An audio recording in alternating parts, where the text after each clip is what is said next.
All right, and we are back after like the third time. What's up, you guys? To make sure we don't have a delay this time. The last time we had to end it, I had to end the stream because there was a horrible delay and I was hearing myself over and over again, like on a loop. So I think we are good now. Give it a second to let some of our people who were tuned in on the last one, hopefully they'll see this live, come back and they'll jump back on. And we're just going to be talking about some different topics surrounding dentistry. Good stuff. I got a special guest on here. If you can't tell by the title, it's my little sister. She is a hygienist also. She actually went to the same school that I went to. Um, so it was very cool seeing her go through the journey and kind of helping to guide her where she needed it. But my sister is very independent and she's super smart. So she really didn't need me. I was just an added bonus.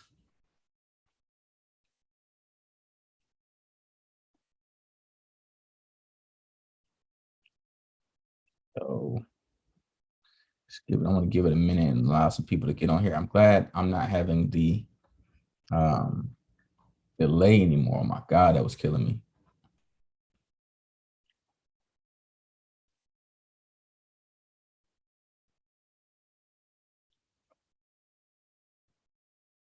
There we go. We're getting some people hopping back in here now.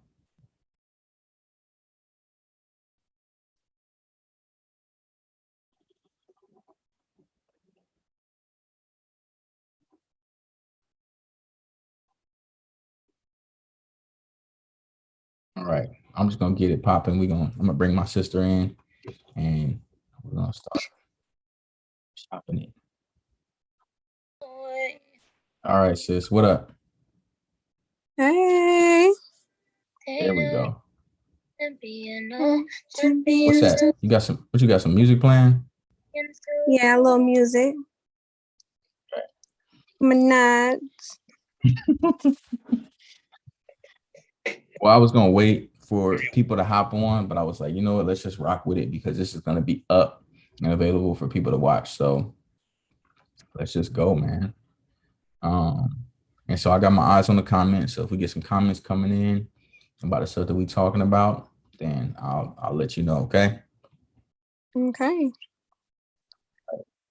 So first off, once again, I did a little intro to you, sis, before you came on here, but this is my little sister, Dejanay. She is an RDH also. How many years you been an RDH now, sis? A little over one, right? Yeah, a little over 1 year, almost two. Yep.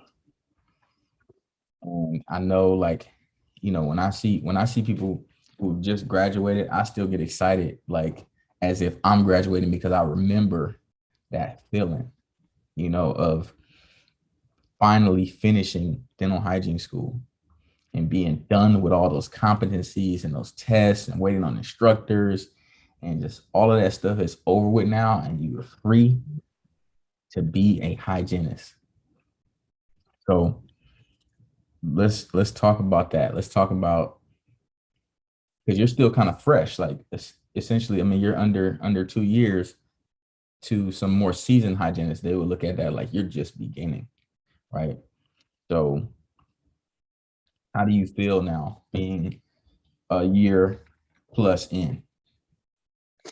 Well, for the most part, I'm just excited to be a hygienist overall. I feel like I've chosen a really great career path for me and myself, as well as just like my family. And being able to just go and clean my teeth whenever I can or whenever I want is just super a plus. Being able to educate patients because a lot of people just really don't know. They really don't know about gum health, and it surprises me every single day.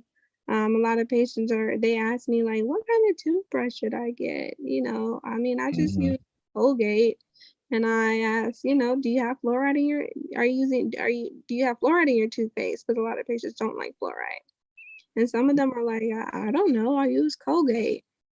And so, just that educational piece is rewarding. Yeah. And so definitely just out of school, it's eye-opening. Right.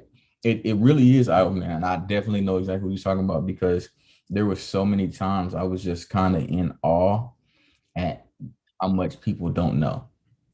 But it was never in a judgmental way, right? Like I never judged them. Um, Mm-hmm. I'm very empathetic to it because to be honest with you, I didn't know a lot of the stuff that I know now. I didn't know that. I didn't know any of that until I went to hygiene school, right? Like, mom, she took us to the dentist regularly, and I never dove into like wanting to know more about dentistry, right? My appointment was just my appointment. I just came in, got my teeth cleaned. I didn't know it was a hygienist cleaning my teeth. I thought it was a dentist. I thought everybody in there was a dentist except for the assistant that told me, excuse me, I'm the dental assistant, right? Mm-hmm. I didn't know the hygienist. I didn't know how to tell the difference between the dentist and the hygienist. I didn't. So I could have very well been being seen by a hygienist and just didn't know it, right? Um, and I never had any really complex procedures either where they had to educate me and really where I had to really like tap in and be like, oh man, I'm having an issue in my mouth. What's going on? You know what I'm saying? I never had a cavity. So I never had to have any extensive treatment in a practice. So it led me to not being educated on what's Right. going on. I just was getting my teeth cleaned. I was just telling one of my patients that the other day. I'm like, yeah, my brother's 30 something years old and he does not have a cavity. Man. And honestly, I feel like it's luck. I really feel like it was luck because of like a weird, I guess you could say like OCD kind of thing that I had when it came Hmm. to eating sugary things. But if I ever ate anything really sugary, I could not go to sleep with like out brushing my teeth, right? And then sometimes it would be even before I go to sleep, it'll just be this feeling in my mouth where I'm just like my mouth just feels dirty, and so I would brush, and and then thankfully, mom took us to our appointments every 6 months, and then when I got in the military, like right after high school, right? So when I got out of mom's care and went to the military, now I had a different care provider because that was making me go to those appointments because the military would schedule that for us and be like, I would literally check a schedule and it'll be like appointment dental at the time, you know what I'm saying? And they tell you like you got a dental appointment today. And in the military, they didn't play about not showing up to appointments because that was a reflection of you and your squadron and stuff like that. So you not showing up was a reflection on your higher ups. So they was on you like, be there, don't be on time, be early. You know what I'm saying? Like it was like that. So I was lucky that I had that OCD, and then I had people who made sure that I was taking care of my teeth. Um, and that worked in combination because, like I said, you guys, Dejanay is my sister, right? Dejanay has a different story. Because I remember when you got like your first couple cavities when we were young, and I know why. I know why. Go ahead, tell your thing, and I'm gonna tell my perspective. Dang, bro, you gonna put me out on blast like that, like on Front Street? Hey man, we got to keep it real for the people. Jeez, I guess so, guys. So I was that young girl that just loved candy. I just absolutely loved candy. I used to save candy. I used to hide it in my room. I would I would save it for like months at a time. This candy. And as I grew older, I started to realize that whew, cavities really can eat at your pockets. Like after 18 or so, I had my own job. My mom, she stopped taking to the dentist. Like, so it was pretty much like on my own. Like I had to just make my own appointments and just keep up with that and pay for everything. And Mm-hmm. so when I had to get like, I don't know, was it a root canal? I think it was like a root canal and crown. Like it was just such an eye opener. And I was young. I was like 18, 19. I think it was like 18 or so. And whew, the price of that crown was ridiculous. It was like, I don't know, like 1,000, maybe like $1,200. Mom made you pay for it yourself? I had, yeah, I had to, like, cause she said she couldn't do it. Yeah, man. Well, shoot. First of all, well, hold on. Let me pause you right quick, and we're gonna hop back in. So we got a comment here from Christopher S. What's up, Chris? He said, Chris, if you were to do it all over again, would you have chosen hygiene or nursing? To be honest with you, brother, I don't believe in making different choices, right? Because I'm happy with where I am. I feel like it was destined for me to be exactly where I'm at. So if I was to do it all over again, I would hope that I would choose the same path. And plus, I really just love the industry.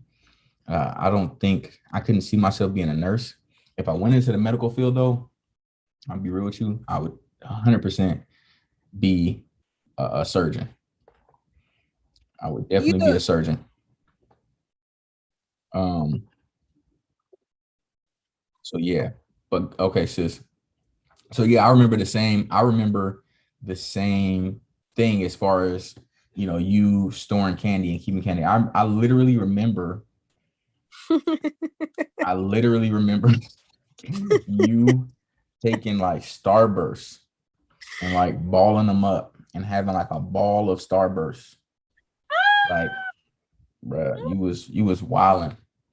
And I remember yeah, those when are you good. got that first cavity and mom was like mad and she was just going in like it's because all that candy you be she was just going in on you. I remember that. And the funny thing is that in hygiene school, we did a project, right, in nutrition. And I wonder if all hygiene schools do this, but at Fortis and in our nutrition class, we did a project where we had to do a case study on a patient by creating a diary for them to track every single thing that they've eaten. And all of this was just to prove the effects of candies, sugars, and just different foods, different acids and things, and how they work on the teeth over time, and how they each thing that you eat. And let me know if you remember this too, sis. Each thing that you eat starts its own essentially like clock, right? Of wearing and working on your teeth. So if say for instance you wake up in the morning and you drink a cup of coffee and you eat a bagel and maybe some cream cheese with it and whatever, right? Sausage or something. This is your breakfast. Each one of those things, the sugar content, the acid, whatever factor is like going to be working on your teeth starts a clock, and it continues to work on your teeth until you brush your teeth again, right? Until you brush and stop it, right? Because all of those what am I looking for here? All of basically the effects of the food is just working on demineralizing your teeth. And it's not until you brush that it stops.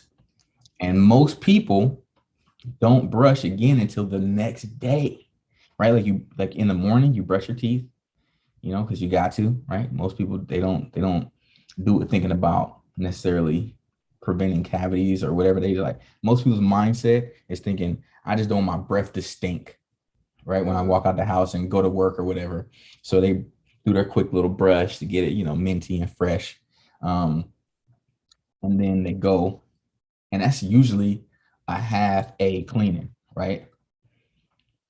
Then they Yeah, go all the way until the next morning and then do another half a cleaning, correct. right?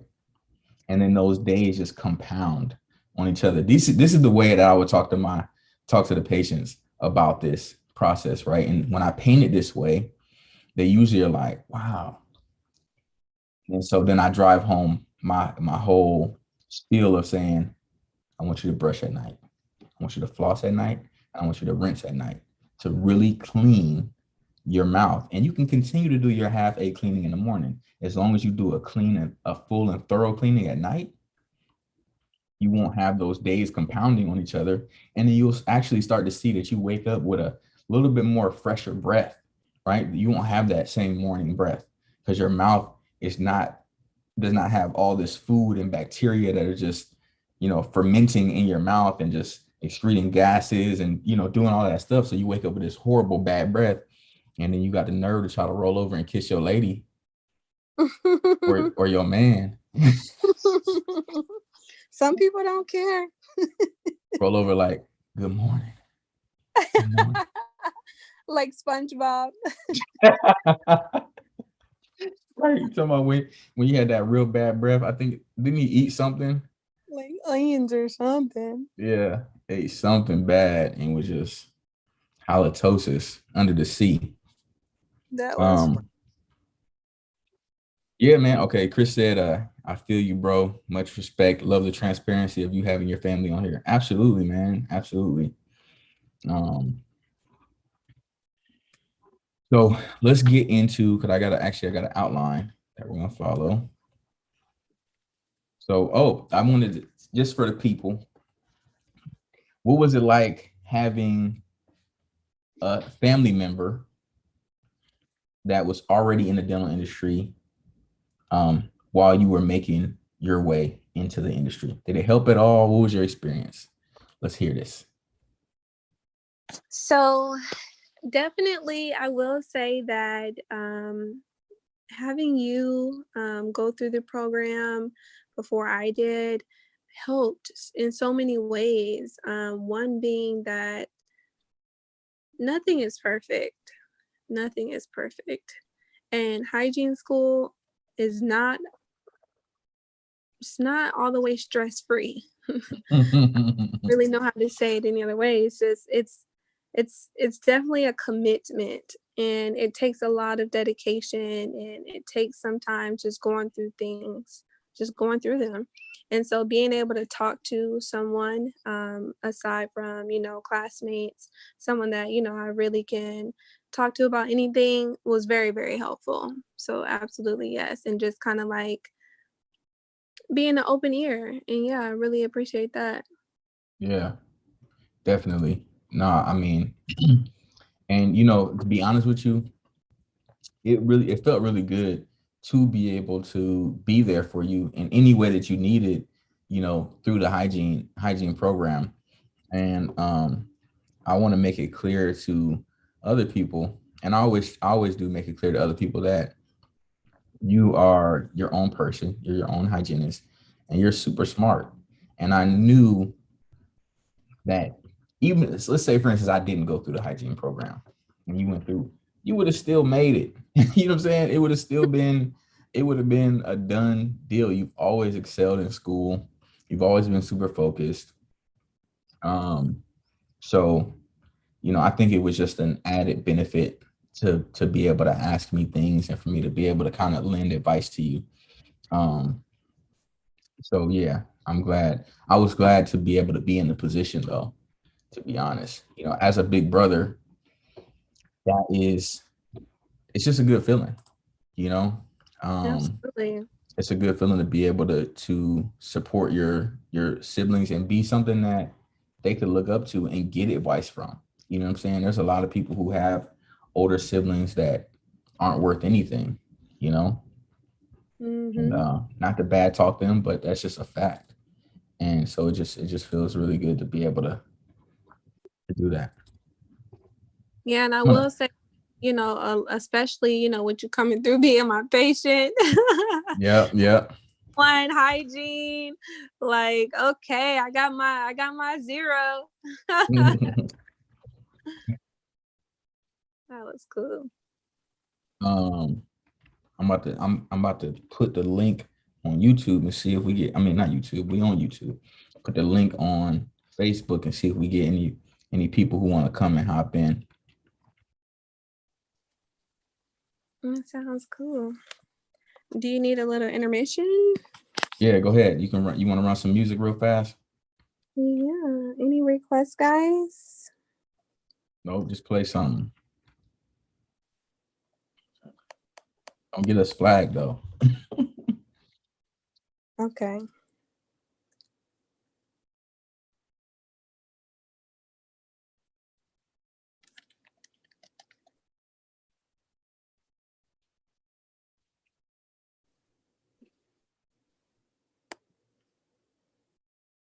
I'm gonna be done by the time you get this music rolling. Oh, I'm sorry. I was trying to find some clean music. All good. We done. We ready. We back. All right. So let's hop into the next Dang. topic. So let's talk about um, building up the value of the RDH. Let's talk about that. Um, Okay. oh, hang on. We got another comment. We got Omar the New Yorker. What's up, son? What up, yo? What up, B? What up, B? He said, as someone coming straight out of the Marine Corps, what should I expect going into or looking into DHS, dental hygiene school? Well, brother, I don't know if you went through any of my other videos, but I am a veteran. Also, I was in the Air Force. I did 4 years as an MP, aka Security Forces.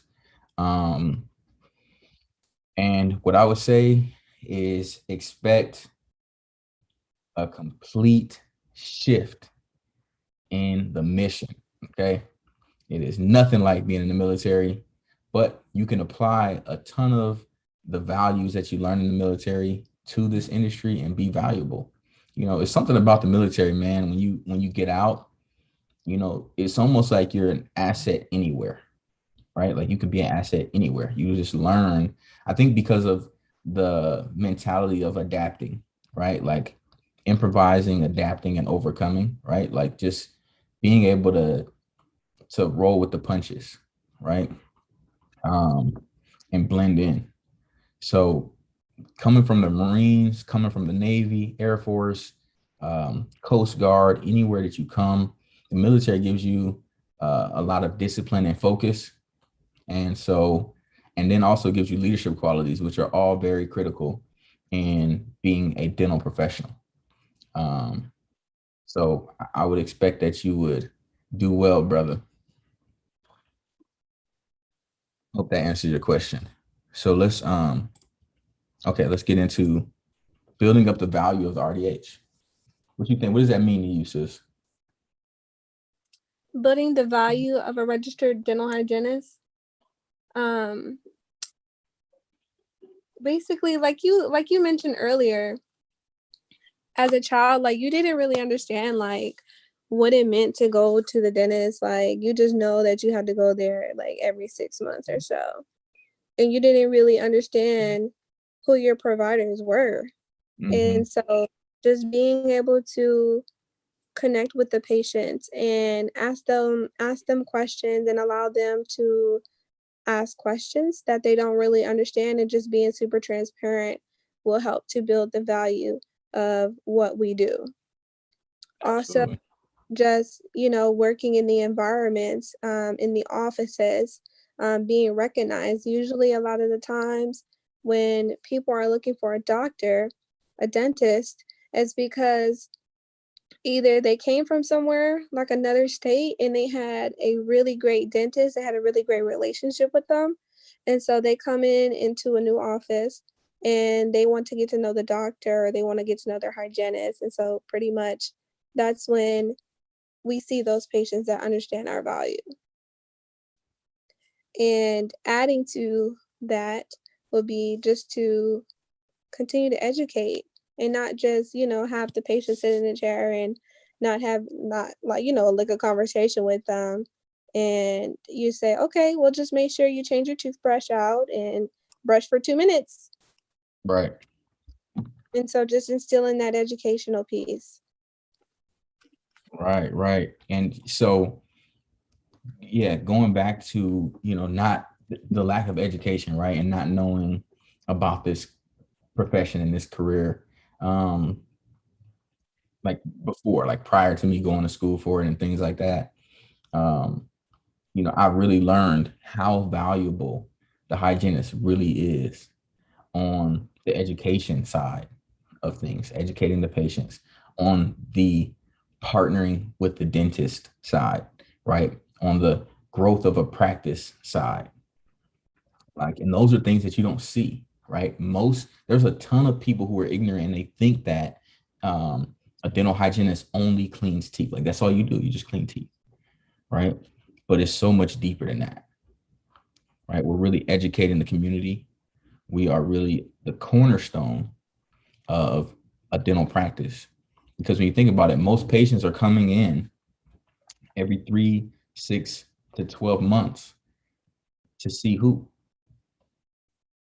The doctor. I mean, the hygienist. Exactly. Exactly. You messed that alley oop up. That's like somebody throwing an alley oop and you just boom and brick. Just That's bounce why I right didn't off make the the That's why I didn't make the theme. but yeah, so um and also for the people coming into this field, and if we're not talking to patients here, we're talking to professional hygienists, and then we're talking about aspiring hygienists as well. um a lot of us are working to build the value of the RDH and really create a strong leadership stance for our profession, right? We are no longer, like I said, just cleaning teeth, right? We are partnering in offices and growing offices. We're carrying offices on our back, right? And we need to, and hygienists need to start stepping into that role and really showing. Now, every hygienist is not going to be like that. Okay. Every hygienist is not going to have an owner mentality or a boss mentality, right? There are some people who just want to come to work, do their job, get their paycheck, and go home, right? Um, but we want to promote more hygienists stepping up, right? Becoming leaders and being strong, right? So that way, when you want to come out of school and you want to ask for these, or not even just out of coming fresh out of school, but coming out of school, or you've been practicing for a while and you want to make more money, you want to be more impactful for your family, you want to have more time, you have to start thinking the same way these doctors are thinking, right? A lot of these doctors are trying to figure out how can I how can I do less dentistry, still help people, and grow my practice, right? So they start doing things like hiring associates, getting more hygienists, working less days, but making sure their days are super productive on the days that they do work. Or there's a ton that are also creating other businesses that still serve the dental community, whether they go into coaching and helping other doctors. I'm sorry, go ahead, sis. I like to interject when I can. Go ahead. So I know a lot of, okay, so basically insurance. Insurance is like a really key factor on why people go to the dentist, why they come and see us, the hygienist, because my insurance pays for 2 cleanings a year. Me personally, I think we should see patients every 3 months. You think we should see every patient every 3 months? Yes, Okay. Talk yes. talk your talk. What you talking about here? Just as often as you have to change your toothbrush is just as often as you should come and see us. The standard for most toothbrushes or toothbrush heads is every 3 to 4 months. It should be the same. It should be the same for your hygiene treatment. Why do And you think that? What is your logic? If you had to convince the the what is it, public health department, or just, if you wanted to push that thought, what is the basis of it? Why do you feel like people should come every 3 months? Everybody. I think everyone should come every 3 months because that's the standard for perio maintenance. And what we don't want is perio. Mm-hmm. But majority of Americans, what is it about, like 60% or probably higher of Americans have some form of perio. And so we're preventative dentistry. That's what we do. We prevent you from having cavities. We prevent you from having perio. And so in that respect, I would think that we should see you every 3 to 4 months. And especially just the way that buildup occurs. And if you're not a patient that brushes often, or if you're not a patient that uses a mouthwash or flosses, you're gonna build up. Mhm. You're gonna build up. And so the frequency should be every 3 to 4 months just to get that under control. Because anytime bleeding is happening, it's infection. So basically your mindset is an aggressive approach to like solving the problem. You're like, you know what? Since y'all want to act up, since y'all don't want to brush the back of your teeth, since y'all don't want to floss, everybody coming in every 3 months. That's your your mindset. I don't think that way. I get where you're coming from though. I definitely get where you're coming from, and I'm not discrediting your thoughts. I just feel like, there's a lot of people who don't need to come in every 3 months. And I would hate, like for me, for instance, I'm not the kind of person who would need to come in every 3 months. I would come in every 3 months because I enjoy the feeling of having freshly clean teeth, right? But I don't necessarily need it. And I had a patient that was like that. She literally came in every 3 months with nothing on her teeth. So every time, you know what I'm saying, I'm cleaning to make her feel clean. Yeah, But she really was good, I know but exactly what you're talking about too. you know what I'm talking about? Yep.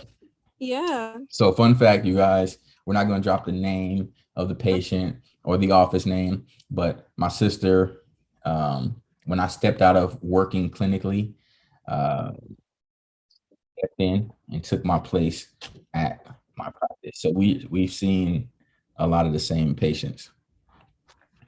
All right, we got some more questions and comments here. So we got Chris saying again, what was your prereq stats for getting into hygiene school? Prereq stats. Oh man, okay. So let me tell you. So I didn't go to a traditional program where I think I know what you're asking, because in traditional colleges, the hygiene programs, you have to take all your prerequisites before you actually apply to the dental hygiene program, right? That's what I think you're talking about. Um, so I didn't do that. I went to Fortis College, and so when you come into Fortis College, you get accepted into the program, and you take your prereqs within the program. So you're already in, and you do everything in the program. So it was a little bit different for me. But on that topic, in the program, we had to maintain, I think, a B average. Otherwise, it was failing. So, and failing was not just, oh, I failed. I'll take that class again. It's like you out the program. Omar, you got another comment and question. He said, your videos are my go-to every day. That's what's up, brother. I appreciate that. As a Black male, I look to you to see how should I move and think according to dental hygiene. My main concern is overthinking and what should I do to pace myself. Okay, yeah. So definitely tap in, because I created Profi Kings and this YouTube channel to serve some of those reasons, amongst others, but to focus in on what you're asking about. Definitely don't overthink an opportunity, right? An opportunity that could change your life and put you on the track that you want to be on. There's no need to overthink. You can actually reach out to me on Instagram, and I can send you a link. We can set up a call so we can have like a little coaching call, okay? A little mentorship call. And as far as pacing yourself, I don't know exactly what you mean by pacing yourself, but if you want to elaborate on that more in the comments, you can, or if you want to set up that call, we can talk about it. Let's get back on topic, sis. So yeah, so just circling that out, building up the value as an RDH. Um, the message that I really want to put out there is that I want dental hygienists to really step into a role of being the leader in the practice. Okay. And not waiting for someone to give them a title of saying like you're the lead RDH or you're the clinical lead in the practice or this and that. Like by default, the same way the doctor, right, comes into a practice and you look to them as the leader, right, because they're a doctor, they're a dentist. It's the same thing for RDHs. I want RDHs to rep that all day long, every day, that you are a leader in a practice. You deserve to be respected and you deserve to be paid well for your time and your skill set, right? You're highly educated. And we just need to see more hygienists taking that leadership seriously and really propelling the future of the RDH. Like I think we're in a good space as is, but I see so much for the hygienists. You know, just I just see it evolving into something way different, right, than what has been what has been known to be in the past.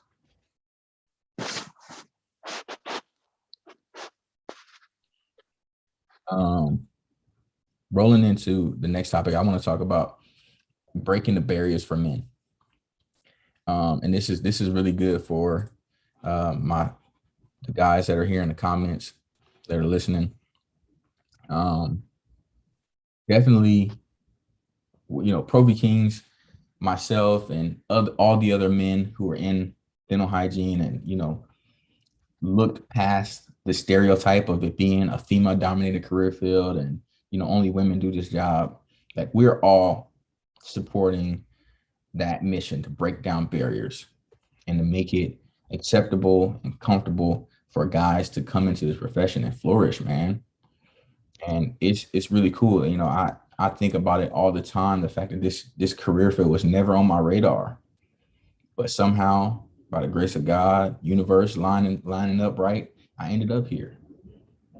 And, and I'm thankful, you know, for it because when I was younger, sis, when you was little, right, and I was, you know, trying to figure out what direction I was going to go in life, I only had a few things to look at, right? A few things. Like it was playing ball, going to the NFL, um, doing music, or being a stereotypical like job that they showcase all the time, like being a cop, right? Like I wanted to be like Mike Lowry on Bad Boys.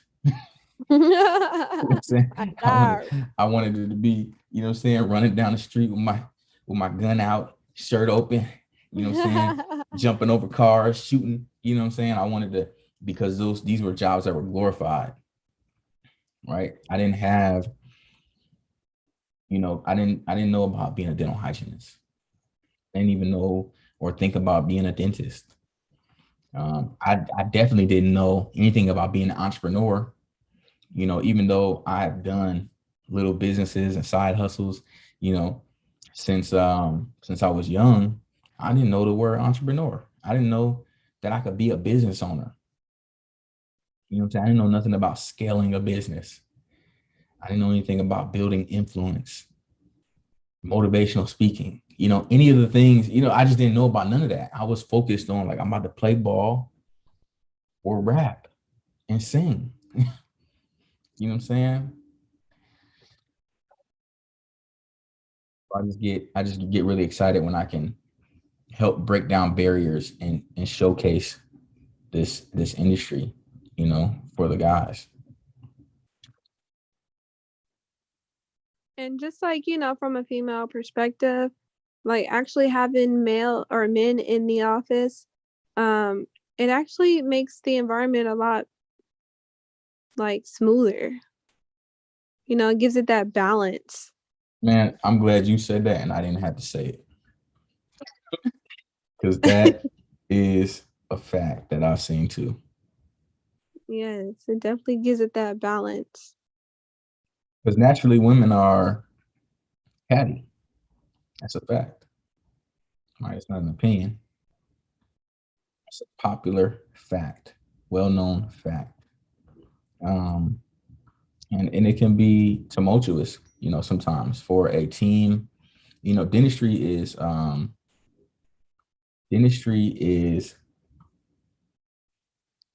a team-based business. Like it centers around the team, from the front desk to the assistants to the hygienist to the dentist, right? We're all a team and it takes all of us to run a practice. Now, if you have a bunch of pettiness and cattiness and, competition and hating going on, it can make work a not pleasant place to be.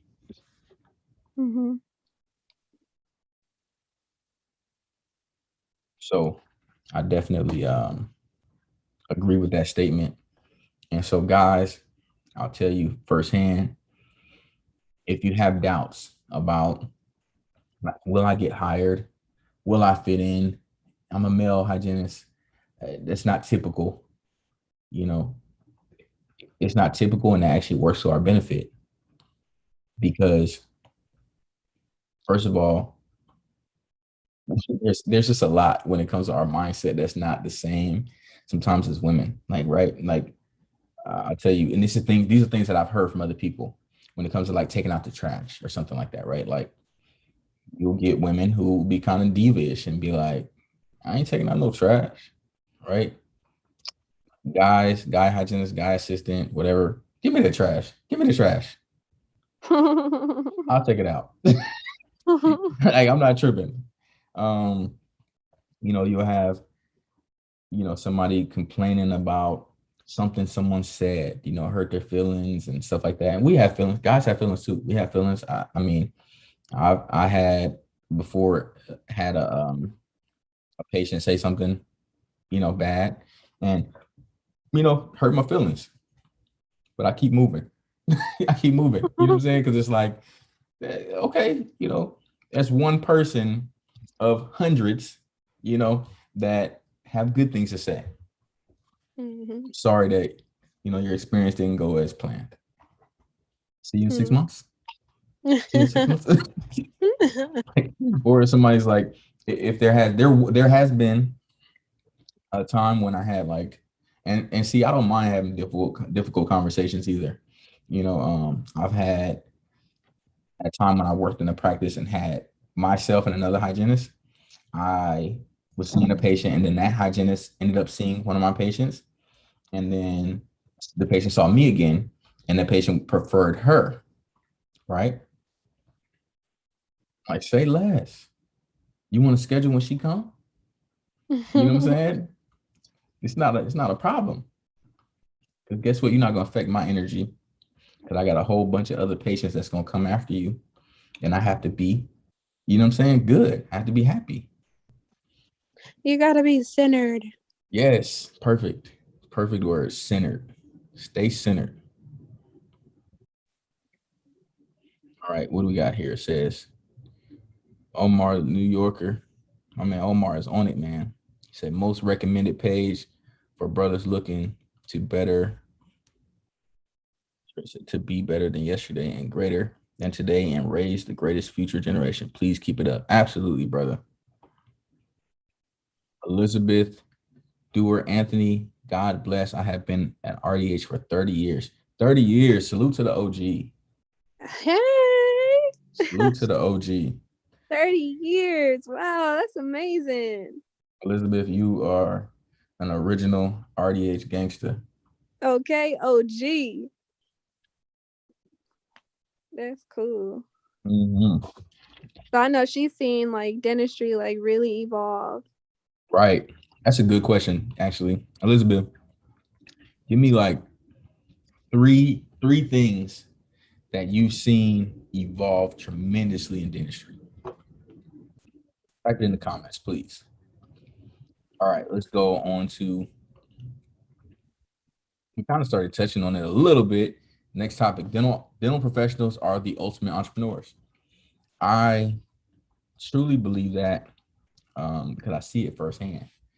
I have, yeah, man, it's crazy. Like there is so many super talented hygienists, dentists, assistants. Like I don't know, it's something about dentistry that attracts a certain type of people, and they're usually type A, right? Like all all dental people are usually type A personalities. Like things have to be a certain way.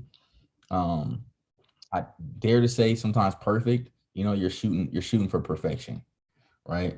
Um, and I think it's because you're trying to promote a healthy and homeostatic living, right, for people. And I think just that in itself attracts a certain quality of people. What do you think, sis? I agree 100%. 100%. Everyone in my excuse me, everyone in my cohort were type A personalities. Mhm. Do you have any people who were in hygiene school with you and had a business or a side hustle or something like that? mm, no, most of them were married and they didn't really have to work. Mm.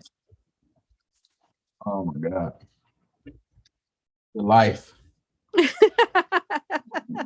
the life of the, I definitely seen those two when I was in hygiene school. The housewives that, was able to study all night long, you know, getting to class super early. Look, although I wasn't married, I was always the first one in school. Yep. You had it even better. You don't know why? You didn't have nobody that you had to take care of except for yourself. That's the best. That's the best. That's not to be um looked down upon. I think that's, man. That's what I was telling you when you were in. I was like, man, listen, stay with mom.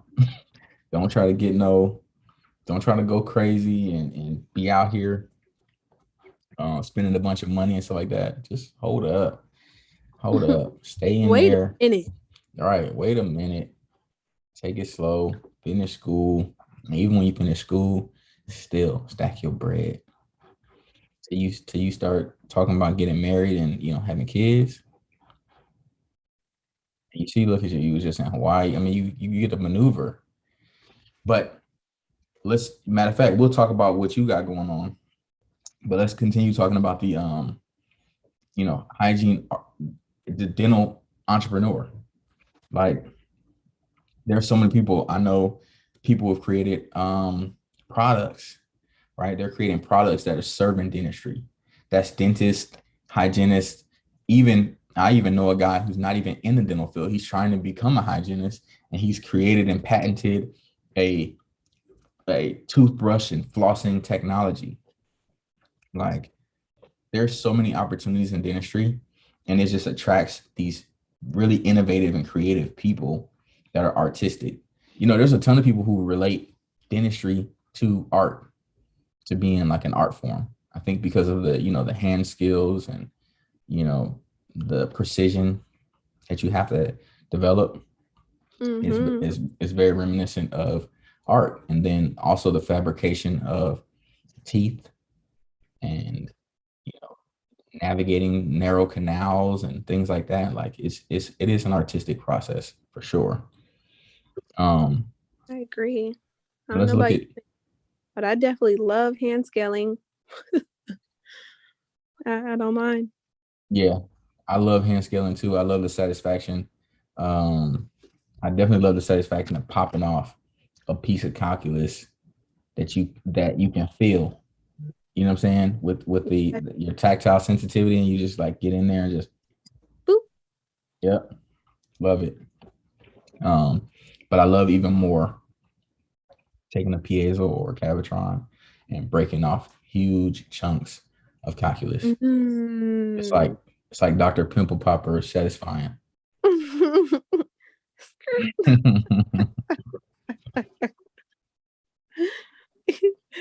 It's all green. No, another thing too, man. You got my sister here who has my sister here. Here we go. Here. Boom.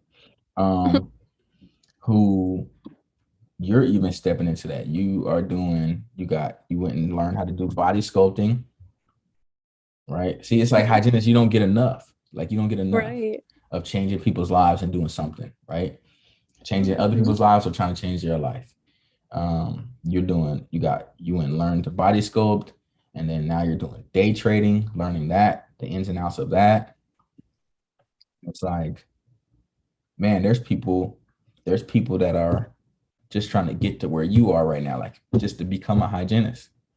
And then you become a Mm. hygienist, and then there's more to do, you guys. Like you get yourself to that platform of being a hygienist and having a good career and the stability and the consistency of money. It just gives you more power to leap from, a higher platform than where you were before. Do you feel that way? Yeah, and even just to interject there, um, we see a lot of patients a day. We probably see more than the doctor does. And so, just learning that skill of managing your time, you perfect it because everybody's time is valuable. All your patients come in on time. You have to stay on time. If you end up running over, you have to figure out how you're going to jump back. You have to make sure that your patients are being called because if you don't call your patients, you're not getting them on the books. They're going to be like, "Well, I was waiting for you to call. I never got a call. So, I missed my appointment." And that should never be an excuse. But it's going back to that value, that value system that you put in place. Mhm. And so, yeah, Definitely. you learn those skills and they do become transferable. And so you're able to branch off and you find this sense of, wow, I can do this. I can be an entrepreneur. I can take on these other things because I already have the skill set. Mhm.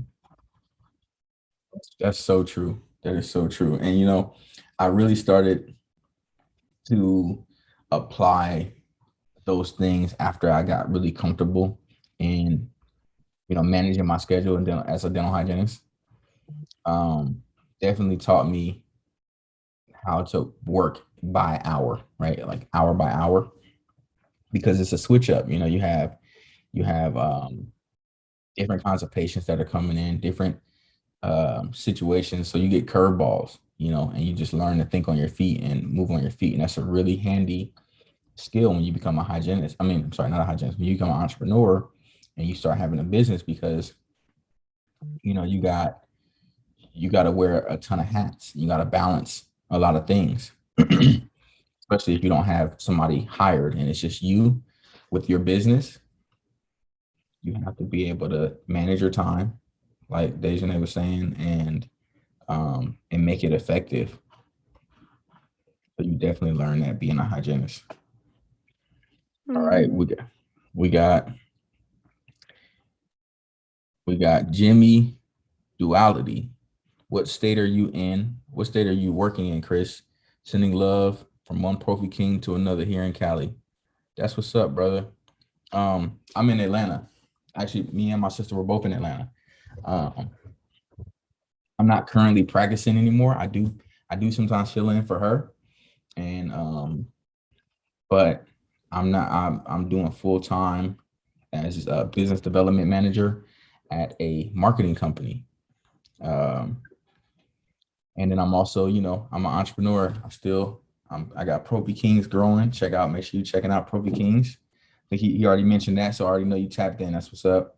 And did you know that I was from Cali too? That we're both from Cali. I don't know if you guys knew that. Boom, who's it? Darren Christie said, "Wow, can't believe I just caught this.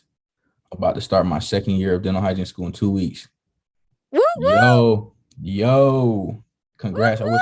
Is there a thing like? Can I do a? Let me see if I can do a reaction. Boom. Can you see that woo! celebration? Oh yeah, I see it. Super cute. Thank you, man. Say you're a huge inspiration. Thank you. I appreciate it, man. I try to inspire and motivate when I can. Um, where we at now in the conversation? So we talked about being entrepreneurs. Okay. Excuse me. Okay, this the next topic. There's a shift. There's a shift coming. A new style of dentistry, out with the old, in with the new.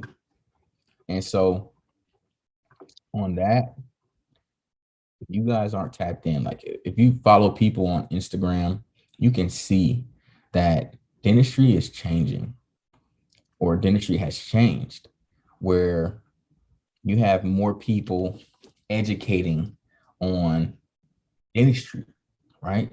Look at the world first of all, and what people are doing. You got a ton of people who are getting veneers now, right? So now people are just now starting to actually care about the way their teeth look, right? And what we need to do though is we really need to drive, like while this momentum is going and people are focused on teeth, right? We need to really push education and people realizing that you can have a nice smile if you just take care of your natural teeth, right? Like cavities. Okay. Oh my goodness. Okay. I want to talk about this. I want to do a topic on this. Actually a YouTube video talking about that side tooth. I'm weak. Like talking about the missing side tooth. Because people have made jokes about it, right? Where they'd be like, why everybody missing that side tooth? Why I didn't get the memo, right? When was we taking these out? So the thing is we really need to educate, why is everybody missing that side tooth? Mm-hmm. Why that one? That Right? premolar. That premolar. Right. So I'm not gonna spoil it on here. I'm gonna do a YouTube video on it where we talk about why that tooth is being targeted. Why are we Mm-hmm. targeting the premolar? Mm-hmm. Like, what's the Uh, deal with the premolar, yo? what's the deal with the premolar? Why is it always the first to go? Um, yeah, there's a new style of dentistry. You got people dancing, people being having fun. It's not the stuffy dentist, anymore, right? You just got so much innovation that's happening in dentistry now. So much more that's coming. Um, you got celebrity dentists now, you know. Um, had on the podcast that I had, we had Dr. Catrice Austin. She's the infamous dentist that did Cardi B's teeth. So when Cardi B came out with that song, what was it? What was it called? Was it Bodak Yellow? Mm-hmm. It was Bodak Yellow. When she was like, "Got a bag and fix my teeth. Hope you know it ain't cheap, right?" So Mm-hmm. that the dentist that did her teeth that she was speaking of in that song was on the podcast. And she said when that song dropped, and she said that line, and the song was popular and everything like that, her office was blowing up Mm. crazy. But she was already kind of circling, right? Like as like a celebrity dentist. But that one just generated another buzz, like it was like a boom. Because Cardi B was like at that moment, Cardi B was the hottest thing out. I mean, she's still pretty at the top right now, but you can only imagine, at the release of Bodak Yellow, she was really killing it. Wow. Jimmy said, "Oh, what? No way. What made y'all want to go to ATL?" Well, um, man, it really wasn't a decision for us. Our mom moved us. So we moved out of Cali, and went to Seattle, and we were there for a good maybe 6 or 7 years, and then we moved to Atlanta. So what my mom, her mindset was, one, she wanted to get us out of Cali because it was just a dead end for a lot of our family, and just it was just a dead end. And so she just foresaw, I'm gonna get my kids out of here so they can have more opportunities to experience diversity and things like that. And I'm super glad that she did, because it made us very well rounded kids, you know what I'm saying, and then turned us into well rounded adults that we can fit in anywhere, really. I feel like. What you think, sis? You wish we would have Mm, stayed in Cali? no, probably Where? see. Probably Seattle. Don't get me wrong though. I love Cali. I rep Cali to the day I die. But I am glad that she took us and moved us around so that we experienced different things. Mm. Oh, sis, I'm gonna let you answer. I'm gonna let you start this quick. Take this question, and I'll answer after you. Darren Christie said, "What's your opinion on the boards here in California allowing mannequins in place of real patients?" Wow. Really? That's interesting that they're doing that now. I don't I don't I don't really agree with that one. I would say definitely having the experience with a real patient gives you real experience. So that you're not going into your career field um with surprises. Mhm. Um, Even taking like x-rays on a Dexter didn't give you like real anatomy, you know, Yeah. on your x-rays. And that's interesting. I never seen that one coming. Yeah, that became a part of the discussion when COVID happened. So when COVID happened, because we did a panel about that whole topic, and it was a ton of people who were against it, and my position was obviously, I always gotta go against the grain, right?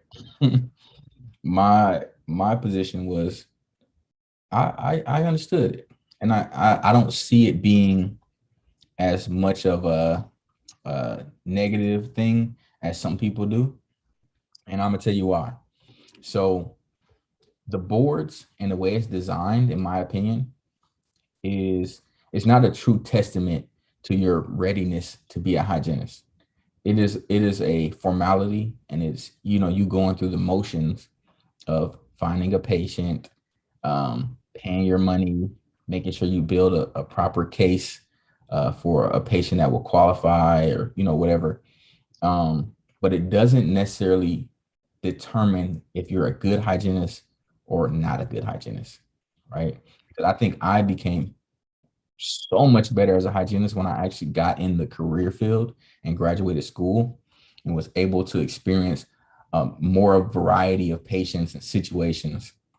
And I was able to use critical thinking to grow and become better, right? So doing the mannequin is it's not going to be anywhere near like seeing a patient, but if that's going to be the criteria that gets you the license that they feel like is going to qualify you to start practicing, you know, then so be it. Because nonetheless, your skills are going to sharpen as you actually see patients. And you will be seeing patients in school. So you're sharpening your skills doing that. That's just a test, right? I just feel like that's how I feel about it. So um, knock it out, mannequin or human, finish it, complete it, get that RDH, and get better, get in the career. Well said, well said. Thanks. Jimmy said, "What is that a thing now?" I think I don't think it's across the board, Jimmy. Um, every state is independent in their laws, and their criteria for things. So it's going to be, that sounds like it's going to be a thing for California. I think because they were taking such a hit when it came to COVID with COVID. Hmm. I just wonder how the local anesthesia would go, or how it would play out with the mannequin. Mm. But do they test for local anesthesia during? Now I'm not locally trained because of in Georgia we're not allowed um to do local anesthesia here. But do they? Is that how they do it? They do it during the boards. They qualify you during the boards. I do remember that if you were qualified or you were certified to perform local anesthesia, you could, but I don't know if it was actually a requirement. Got you. That'll be something I probably have to look into a little more, find out. But look at I don't know if that's Munchkin or Milani. My son and my daughter follow me on YouTube, so sometimes when I do things, um they comment. Hey, you guys. Hey. Jimmy Duality said, "How long were you working before you shifted careers?" I don't know, 5 years. 5 years, and I wouldn't say that I necessarily shifted careers. I guess you could say that. I don't know how to. I'm still a hygienist, so I'm not like not a hygienist anymore. I'm just not practicing. I'm just not going into an office and doing pro fees and SRP. I'm not seeing patients. I'm still a RDH, still maintain my license. Um, and occasionally I get to, maintain my hand skills when I go and fill in for her. Uh, Deanna Nicole said, in Tennessee, we took mannequin exams as well. Deanna, I would love to hear about that. Is there a way we can bring? I don't think we could bring people on like that, huh? Yeah, through Zoom. You'll have to send them the link. Deanna, let me know if you're available to come on the Zoom. I'll send you an invite to hop on here. Darren Christie said, uh, here in California, the class above me was able to use them, although I think the license was only for here in California. Okay, so you did the mannequin, or the class above you did the mannequin. So you're gonna have to do the mannequin. I keep on saying mannequin challenge. You're gonna have to do the mannequin exam also. Darren said, I'm not sure how the local anesthesia was tested. Yeah, I don't know. Deanna, let me know if you can, or Deanna, let me know if you can hop on. I would love to hear your experience with using a mannequin for the boards. So I'd tell you guys a quick story, and then let's tell yours too, sis, about your boards experience.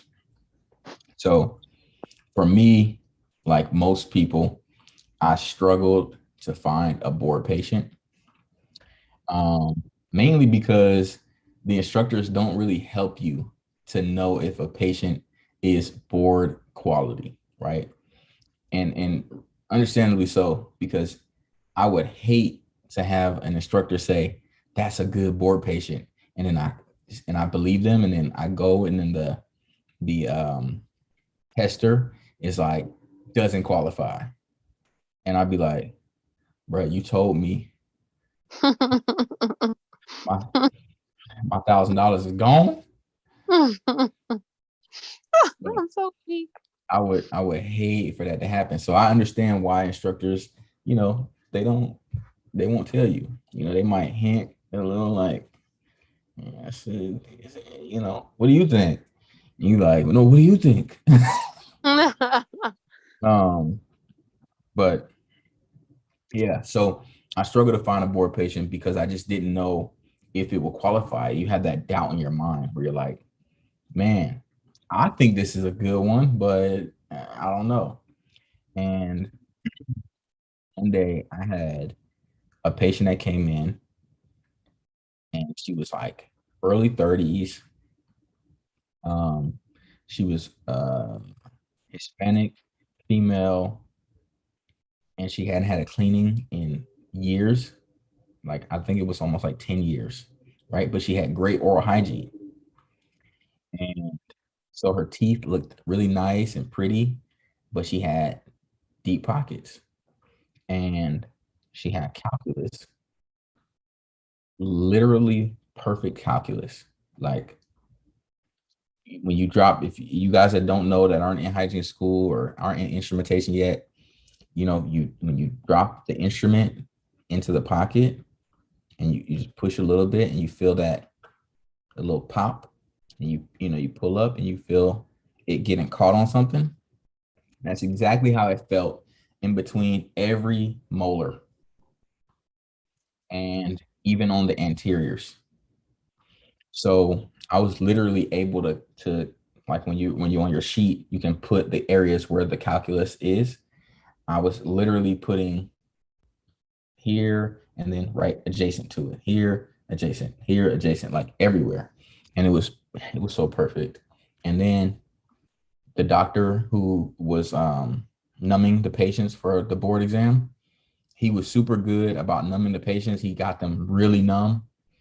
So he went in, Dr. Long, numbed them patients up, or numbed my patient, and boy, I went to town. I went to town on her teeth. I'm talking about, like, first of all, I wouldn't even, to be real with y'all, I wasn't even checking on her. I was just, because she was good. She was such a good patient. She was like not moving. She was cool. You know what I'm saying? She was just chilling. It was like she was on vacation and I was in work mode. She was on vacation. I was in work mode. And I mean, I was going in Cavitron, hit it with the Cavitron first, all over, and then came in hand scaled. I went in and checked my pockets with the Explorer all the way down till I reached the base, came all the way up, smooth tooth. I'm like, bet, let's go. Let's get that 100. I was trying to get 100, but unfortunately, I think I got what I get? A 90, I got 96 or 98, something like that. I wasn't complaining about that. You had people like, oh my God, I got a 98. I was trying to get 100. Bro, I was trying to pass. Anything else, anything else was just a benefit. It was just a plus. What okay, let's see. Deanna said, and we're gonna hop into I want to hear your story too, sis. Um, Deanna Nicole said, I can't go live, but for us, we pretty much had a mannequin that had selected quad that we had to scale. They also had selected services where you had to find calculus as well as probe. Well, that sounds really easy. That sounds really easy. Like they tell you, clean here, get it clean, and do the probe and give me your readings. Yeah, for me, I would probably rent one or buy a mannequin just to like it, so that once board came, I'm like, yep, super comfortable, and take it from there. So tell us about your experiences. So my experience, I was a little bit nervous. I'm not gonna lie, very very nervous. When it came to the pre boards, um, I I my patient was disqualified because he didn't have enough or she didn't have enough calculus, and she didn't qualify. And so I basically, for the mock boards, I got like a 0. Like I completely failed it. And I just was so nervous because at the time, like, nobody came out. Although it was a mock board, it's still practice, so Mm-hmm. none of the instructors came and sat with me, or basically like, show me why you think this qualifies, or just show me what did I do wrong. And so there was just no feedback from it except for, all right, so this is what happened. And yeah. And so when it came down to real boards, I'm like, look, I need a patient that's heavy. At this point, I don't care. Because when it came to my competencies and I had to remove calculus within an hour or remove calculus within 30 minutes or 20 minutes, I was doing it. Mm. Like, like I was really fast at that. And I know that about me. And so it was like, man, either way, my patient, he had a lot of decay. But he also had a lot of clickable calculus, and it was heavy, more like moderate heavy. So he was borderline 4, and so it went really well. The only thing I was a little bit nervous about also was determining whether or not, like, if they were going to be like super picky about like the injection site being like a lesion, or like having to, notify that that's Oh, an site or something like that, because like they're really, really particular. You yeah. just really particular. Like, a lot of people fail boards because they didn't have the patient's name, or the patient's birthday on the X-rays, or they didn't write left and right on the X-ray, or they didn't write in blue pen on this yellow paper. Like, it was just Mm. little things that I was just a little nervous about. Mm-hmm. But overall, I was excited and happy that I got through it. Um, as soon as I was done, I think as soon as I got home, because I lived an hour away from the school, I checked and it was like 94. I was like, let's go. Let's go. Let's Right. go. And so, yeah, Look, my it's whole class, we all passed that's what's up. clinical But boards. but but it was the mock boards that got y'all shooketh, right? Yes. Yep. Same here. I didn't even know that you had failed your mock. Actually, I did because you called me. I remember. I remember Mm. now. You did call me when that happened, and I remember you were really upset about it. Can you tell Um, me your crazy story? yep, yep. And so you guys, I went through a similar thing. I failed my boards also, and I failed mine because my patient no showed. Your Which mock.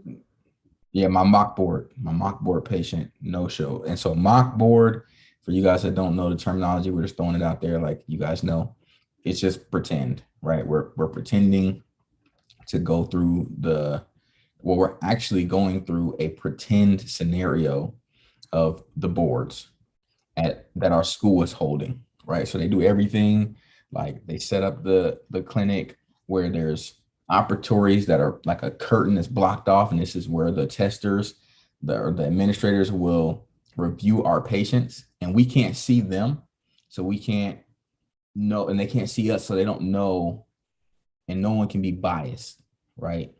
It makes it so it's a blind board. Um, and So my patient, I had made an agreement with her that I would come and pick her up from her apartment so that she would be on time, and just wanted to control the whole situation.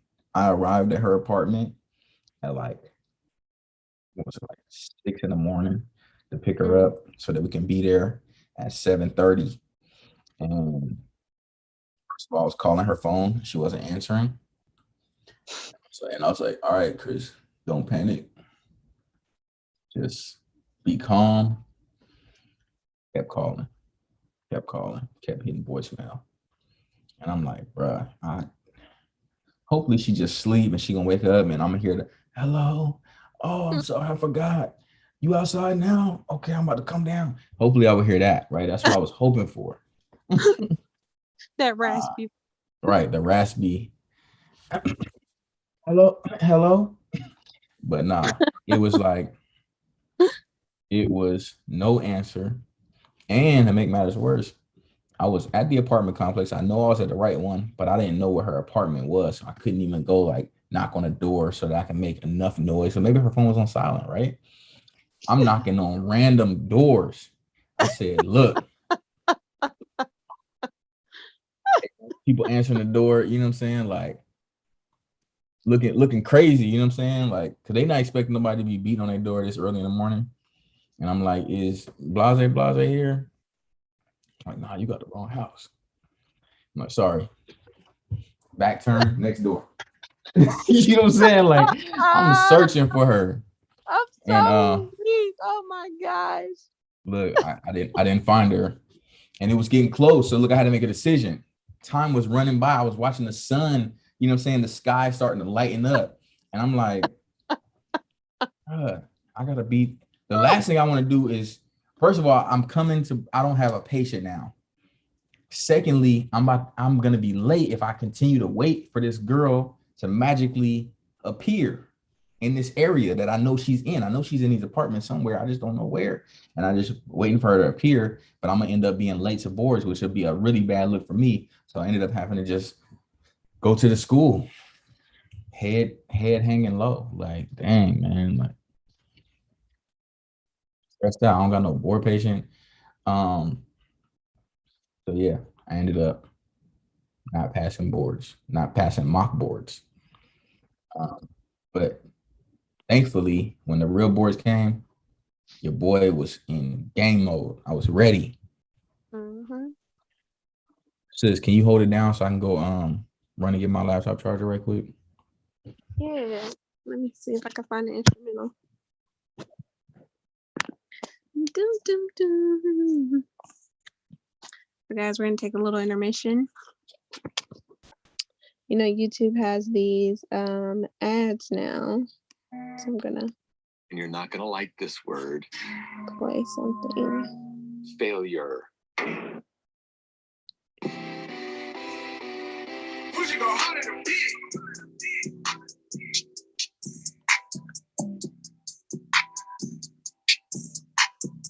Just a little intermission, guys.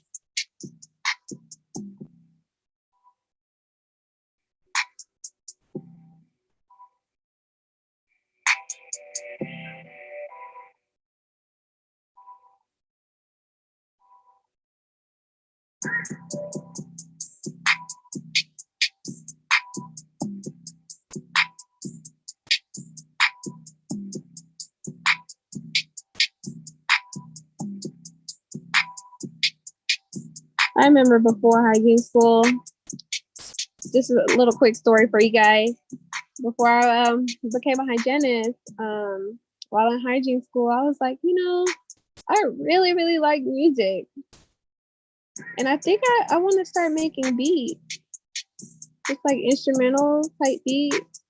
And it didn't go too well, but it was a thought. I really like music.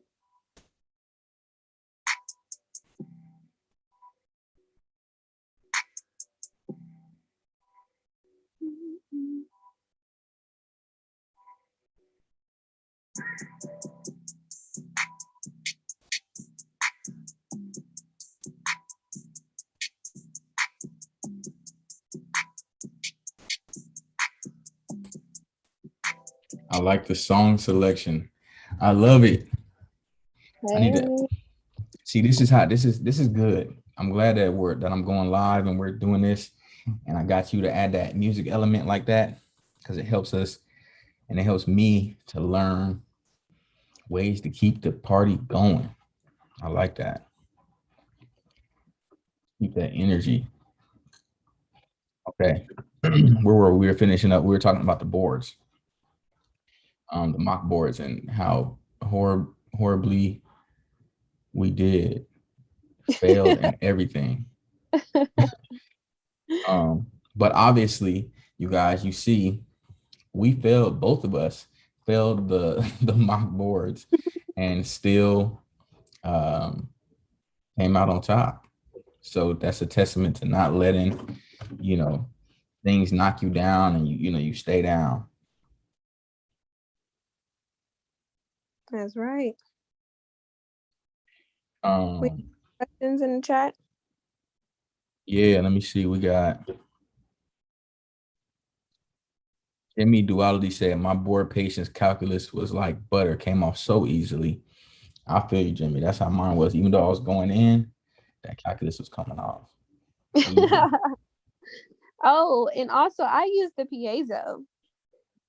You use a piezo and not a Cavitron? Yeah. Oh, you guys had a piezo there? They allowed us to choose. Like it wasn't something that was said like out loud, I guess. Mhm. Like it was just like, oh yeah, you guys can pick whatever types of instruments you want. Mm. And I was like, oh, we can? Because like I was a beast with the piezo. Like a lot of people didn't like it, but I did. Like all of my checks, I was getting like 100s on, like per quad. Mhm. And I was using the piezo. So I was like, well, I must be doing something right. So I'm gonna go ahead for boards. Yep. And you know what? I wish they would have told me I could use whatever too, because I would have definitely used a damn katana sword to start. Nah, you was gonna get trauma. Right. Hella trauma. DQ, disqualified, out of here. Get him out of Okay, here. cutting up her pillows. He trying to be a hygienist or a serial killer. What's going on? Right. Oh, going back to you had said something. So sis had said something about people failing basically by not documenting properly. Right. Hmm. So when it comes to the boards, that's the tricky part. The tricky part is it's not just about treating the patient and removing the calculus, but it's also about your documentation process. Like, are you taking proper notes? Is your intraoral and extraoral matching up with the patient that you're seeing? So one super like this is like super known. It's so known. Everybody talks about it. I think every cohort, every class probably preaches on it. So we'll talk about it here. When you get your patient in for boards and the doctor comes over to do local anesthesia, and if you already have your intraoral extraoral exam or assessment filled out, you want to note when you resubmit the patient if there was any changes in the tissue. Like look at those sites where the doctor injected, and if you see a bruise, aka a hematoma, then you want to note that it was due to the local anesthesia, right? Otherwise, depending on what are they called? What are the instructors Examine. there? The examiner, so that the examiner doesn't pin that on you as you causing trauma and not noting it, or maybe not even just you causing trauma, but you not noting it, right? Because to them, that could be a flag that you won't, when you get into practicing, you won't note properly, the patient's condition when they come into the practice, so they can find it as a reason to ding you points. Hmm. So definitely watch out for that. Miss White, oh, that's Tia. She said, "Oh wait, Chris is live. You go, boy." That's what's up. I appreciate that. Jimmy Duality, you should get back into sis. You should get back into sis. Rap about hygiene, patience, and their devotion to daily flossing. Oh my gosh, I love it. I love it. I love it. I love it. I think they're talking to you, sis. I think he was talking to you. Definitely. So a lot of the times people don't know. Patients don't know that flossing is super important, and really it's only like 50 cents to a dollar that you can spend, and only about 45 seconds to a minute that you can spend at home just flossing. And that's one of the key things that I really educate about is flossing, flossing, flossing. It's just the most least expensive preventative measure that you can take for yourself to prevent dental cavities, just in general, period. I love that. And You sound like a commercial. The least, say that again. The I least say it like again. it. um the least expensive preventative measure you can take against dental cavities. And it's Ooh, you're like a literally brochure. food in between your teeth, and what you have is floss that's so thin, and it can slip right in between your teeth, and you're able to get out anything that's just hanging around there. And so yeah, I really really do feel super strong about flossing, and we talk about that all the time. I educate on just regular string floss, some patients are like, yeah, I use those placker flosses. Um, too. That's mostly for convenience if you're driving in the car. And then also, a lot of doctors, when I was in hygiene school, would say, no, don't recommend the water pick or the water flosser. Why not? Why not? Because the water flosser is not, you cannot use it in substitute for a regular flosser. Yes. Your is, but you use it in addition to. Yes. I always tell patients that um, forget what they told you, right? Forget what the commercials told you, and even some other hygienists and dentists who is like, well, if you're having trouble flossing, just use a water flosser. No, no, no, no. If you're having trouble flossing, let's have a quick course on how to floss because you need to floss. It doesn't Exactly. replace it. There's no way that you can blast water in between and it's gonna get that piece of meat that's stuck right in between. It's not gonna get it, right? If Mm-mm. anything, it's just gonna hit it, but it's not gonna Mm-mm. push it through and push it out. It'll rinse it Um, off. yeah, right. It'll just rinse it out. Nah, it don't work that way. You're gonna have to mechanically get in there and pop that out. And look, since you talking about 45 seconds to a minute, first of all, with these bad boys, You're gonna need ain't, about six. yeah, it ain't gonna be 45, not 45 seconds, more like 45 minutes. I hate flossing braces. I hate flossing my braces, and I hate flossing patients with braces. Hate it. And that's why I love Invisalign. You can All take right, the right on off.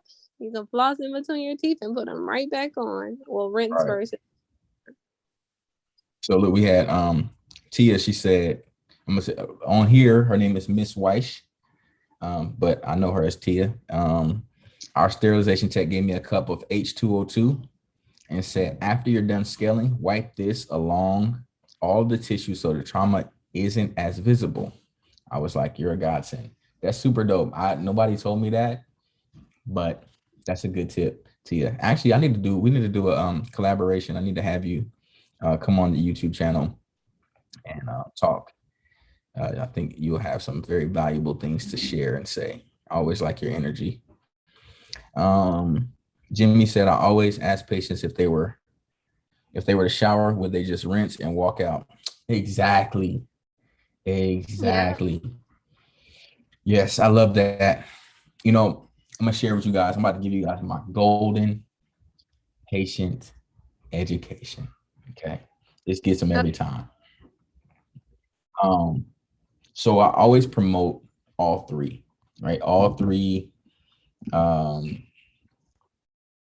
do you call it? All three of the major pillars for oral hygiene at home: brushing, flossing, rinsing, right? Now, when we say brushing, let's talk about that one. It's got to be 2 minutes, right? It's got to be 2 minutes, and it's got to be with a soft bristle toothbrush, right? No medium, no hard. Light pressure, just just like this. I don't know this. I'm just air flossing right now. I'm air brushing. Well, hopefully you're getting the point.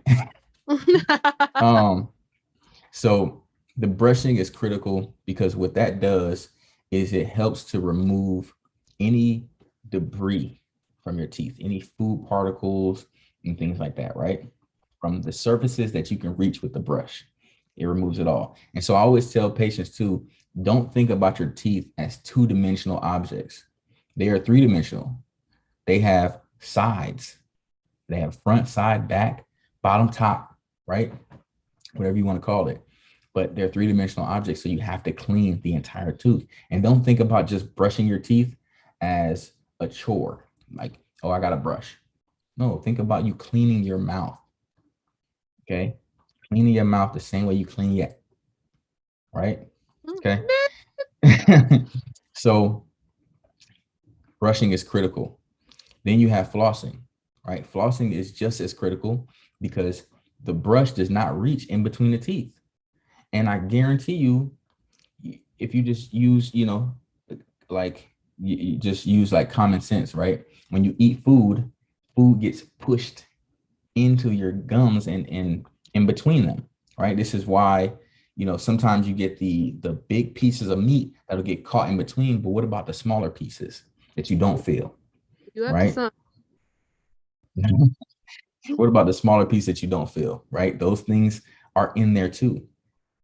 And once they get in there, if you don't clean them out, it's just like if you set out your leftover food, or you had some food and you didn't put it in the fridge, you didn't put it in a container to preserve it, you just left it out, right? And it's wet and it's air touching it and bacteria building on it and stuff like that, right? So that same thing is going on in your mouth, under your gums, right? In these deep, dark places where bacteria that we call anaerobic bacteria that don't need air, they don't need air to survive, right? They survive in darkness, right?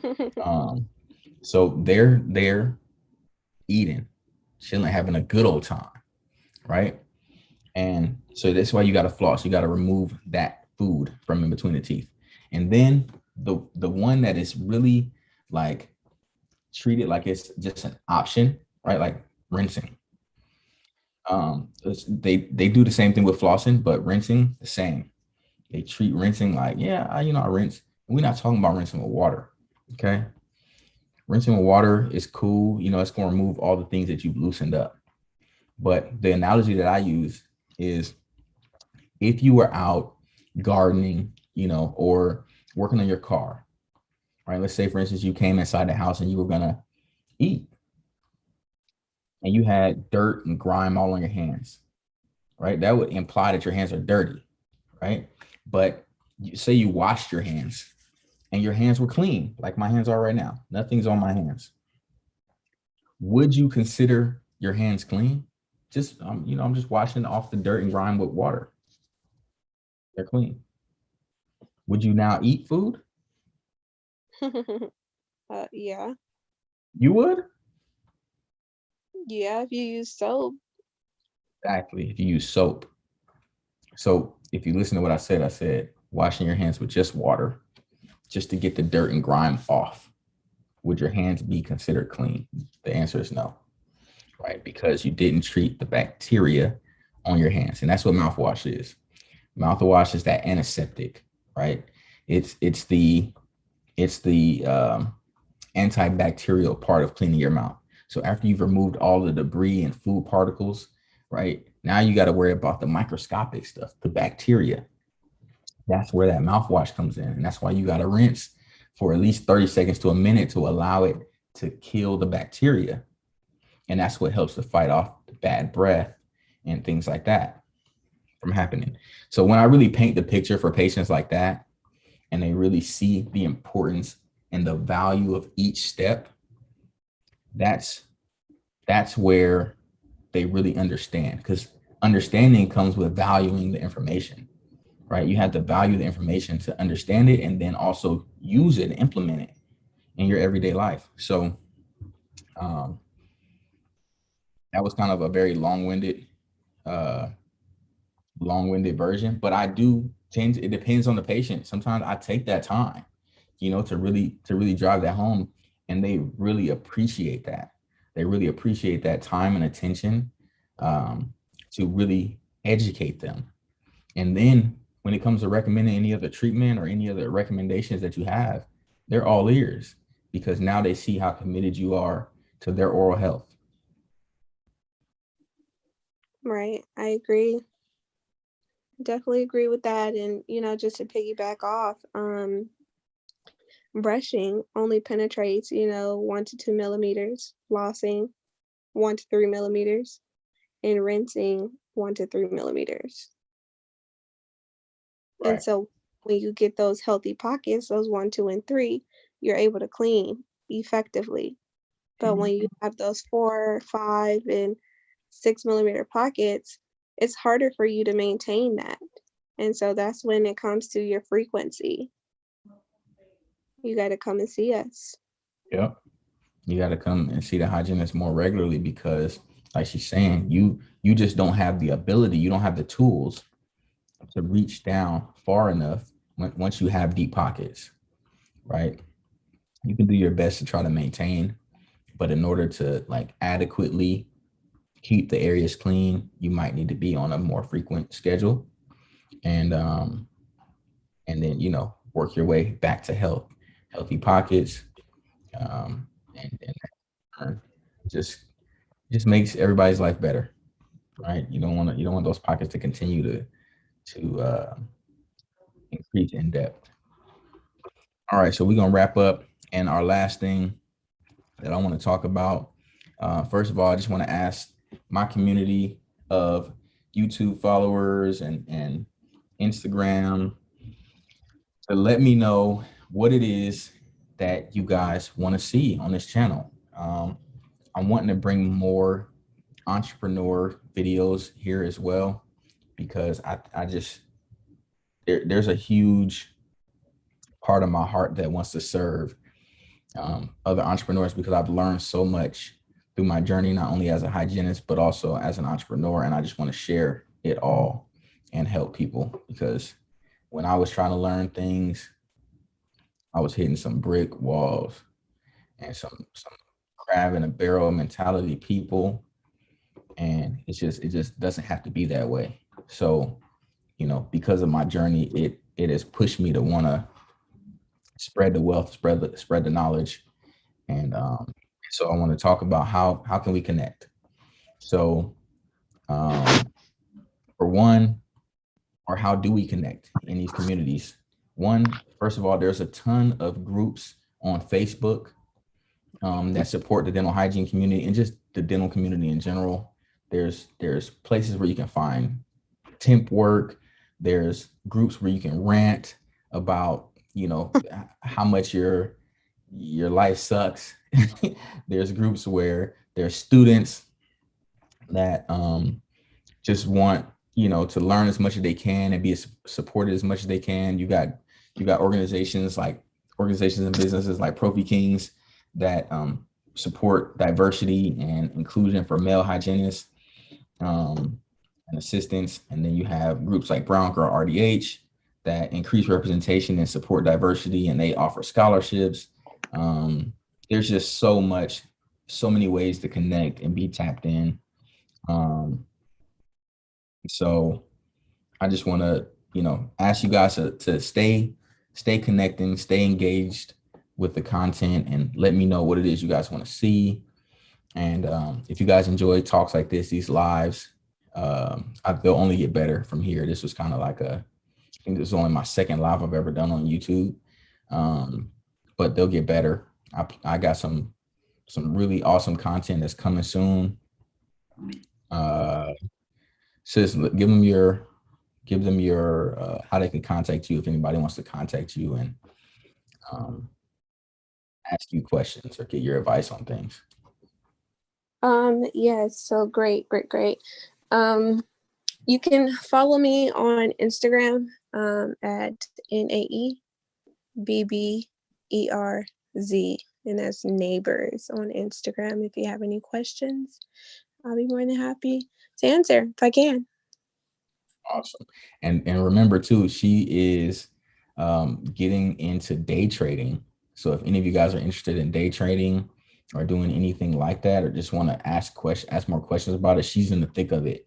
So she'll be a really good person to like ask questions and get plugged and tapped into what that is. I was actually talking to some people about that the other day, how that industry is becoming so popular that people are sometimes feeling like it's a scam, right? Like trading is a scam and there's people scamming. And I'm sure there's scammers everywhere. I'm sure there are some people that are actually scamming, but then there are actually some people that are really tapping into doing the day trading and actually making a lot of money just by trading currency. It's crazy. But yeah, so tap in with her if you guys want to learn more about that. And then tap in with me if you want to hear more about being a hygienist, be supported on your journey, and also entrepreneurship. So yeah, let me see if we got any more questions before we hop off. Tia, I'm definitely gonna reach out and connect with you so we can coordinate something.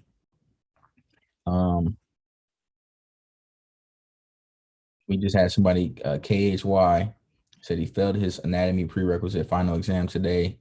He said, man, I could shed a tear. Listen, let me give you a quick story and then I'm about to hop. I failed completely out of the dental hygiene program. Okay. That was a tear shedding moment. But what I knew was that my desire to become a hygienist was greater than any failure or any obstacle that could come my way. So with that, if your desire is to become an RDH, become a hygienist and complete hygiene school, even though you failed that course, take your time because you're a human, right? Take your time to be upset, be sad, but get back on that horse, bro, and knock it out, right? Whatever you got to do, get back on it, because just because this happened, it's not the end, right? It's only a step. Maybe you just a step back, but it's one step back. You just gotta take only one step to get back on track, So don't let that failure hold you down. If you gotta shed a tear, but keep moving. All right. Okay. I think this was good. This was a good conversation. I thank you guys so much for coming on here and spending some time to talk. Thank you guys for working with me through the malfunctions I was having in the beginning. And I will see y'all later. Peace.